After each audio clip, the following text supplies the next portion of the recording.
Assalamualaikum dan selamat sejahtera para pelajar.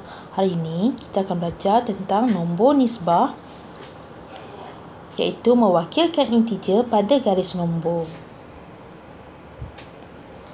Ya, isikan tempat kosong.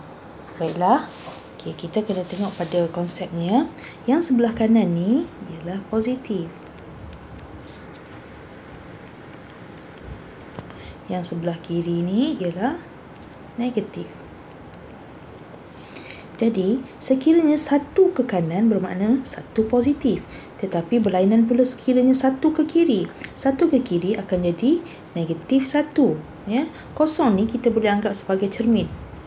Cermin ya. Cermin di mana sini positif satu. Opposite dia akan jadi negatif satu. Okey, this one 2. So, ini akan jadi negatif 2. Dan 3 ke kanan bermaksud 3 positif. Manakala 3 ke kiri bermaksud negatif 3 ya. Ke kanan kosong ni ya. Ke kanan daripada kosong ni. Maksudnya positif. Okey. Untuk soalan kedua pula sama juga. Garis nombor, setiap garis nombor, jarak setiap garis kecil ni sentiasa sama ya. Sekiranya ini 4 bermaksud 4, 4, 4, 4, 4. Jadi apabila 4 ke kanan, 4 ke kanan kosong, 4 ke kanan sifar, 4 positif. Manakala 4 ke kiri, negatif 4. Jadi kita tengok sini, ini negatif 8. So, opposite-nya akan jadi positif 8. Dan sama juga, positif 12, opposite-nya negatif 12. Ya. 12 ke kanan sifar bermaksud 12 positif. 12 ke kiri sifar, kiri dari sifar, negatif 12. Untuk soalan yang ketiga. Untuk soalan yang ketiga, kita kena cari dulu, di manakah kosong? Oh, tak ada. Jadi kita kena carilah kosong. Pelajar-pelajar, di manakah kosong? Ya, kosong berada antara 7 dan negatif 7. Ya, di sini kosong. Kita boleh lihat jaraknya adalah setiap garis kecil ni ya, 7, 7, 7, 7. Dan itu bermaksud kita harus menggunakan sifir 7. 7. Jadi sini positif 14. Sama juga ya. Kosong, negatif 7, negatif 14, negatif 21 dan negatif 28. Seterusnya. Inilah jawapannya. Betul kan?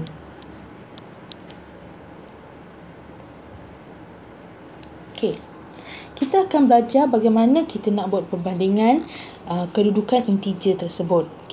Semakin ke kanan, semakin besar. Semakin ke kanan, semakin besar ya.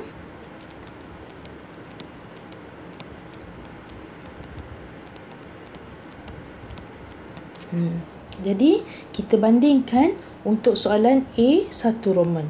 2 negatif 2. 2 negatif 2. Mana yang sebelah kanan? Mana yang sebelah kanan? 2 ke negatif 2? Ya, 2 sebelah kanan. Jadi 2 lah lebih besar. Bagaimana pula dengan A2 Roman?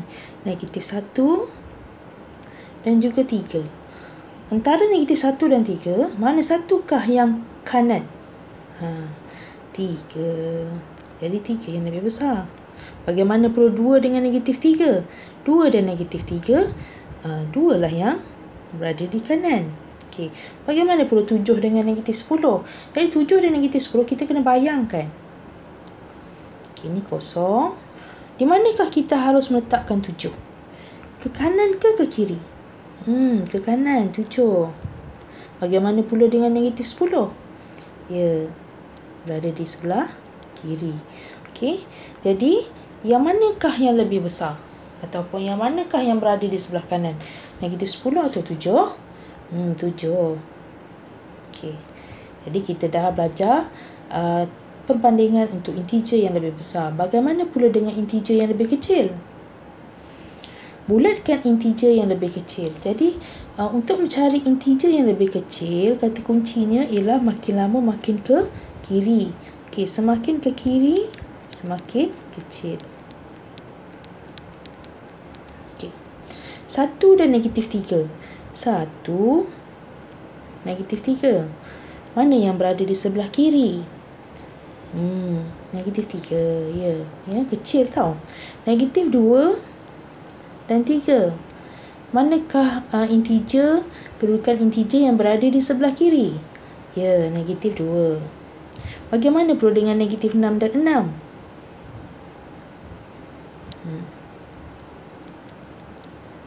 Kosong. Okey, negatif 6 kita nak letak mana? Kanan ke kiri? Kiri. Bagaimana pula dengan 6? Kanan. Ya. 6 positif ni mestilah ke kanan kosong. 6 negatif ni, negatif 6 ke kiri kosong. Jadi mana yang berada di sebelah kiri? Sebab kita nak cari yang kecil. Negatif 6. Sama juga macam soalan tadi, 7 dan negatif 10. 7 berada di sebelah negatif 7, berada di sebelah kanan kosong. Manakala negatif 10 berada di sebelah kiri kosong. So, untuk yang lebih kecil mestilah negatif 10. Bagaimana pula sekiranya ada soalan antara negatif 1 dan negatif 10? Negatif 1 dan negatif 10. Okey, sini kosong. Dia mesti berada di sebelah kiri. Okey, mana satu kita nak letak dulu? Ya, kita kena letak dulu negatif 1. Barulah negatif 10 kat sini. Jadi negatif 10 lebih kecil daripada negatif 1. Ya. Ini contohnya. Okey, seterusnya. Kita belajar pula bagaimana nak membuat susunan turutan menaik dan menurun. Susun negatif 8, 0, 4, negatif 12, negatif 4, 12, 8 mengikut tertib menaik. Jadi kita buat perbandingan lagi. Yang di mana kedudukan integer tersebut. Okey, kita tengok ini adalah panduan untuk awak. Ya, kita nak mulakan dengan menaik. Bila menaik, mestilah dari kecil ke besar. Kecil, nilai yang kecil ke nilai yang besar. Jadi, bila nilai yang kecil, kita mesti cari integer yang kedudukannya, kita kena bayangkan kedudukannya berada di sebelah kiri, paling kiri. Ya, paling kiri. Jadi, mana satu yang berada di paling kiri?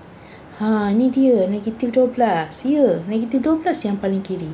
So, negatif 12 yang paling kecil. Mulakan dengan negatif 12. Kemudian, negatif 8. Negatif 8. Negatif 4. 0. 4. 8. 12. Bagaimana pula kalau menurun? Menurun dia jadi terbalik. Daripada besar ke kecil. Besar ke kecil. Ya, sebab dia turun. Besar ke kecil. Jadi mana satu yang paling besar? Mana satu kedudukannya yang boleh kita bayangkan yang sangat besar? Okey, 12 kan? 12 yang paling besar. Kemudian turun lagi. 8, 4, 0. Lagi. Mana dulu? Negatif 4 ke negatif 8? Negatif 4 ke negatif 8? Negatif 4 dulu. Negatif 4. Negatif 8. Barulah negatif 12 yang paling kecil. Ya. Jadi, inilah caranya untuk menentukan susunan integer bagi tertib menaik dan tertib menurun. Sekian, terima kasih.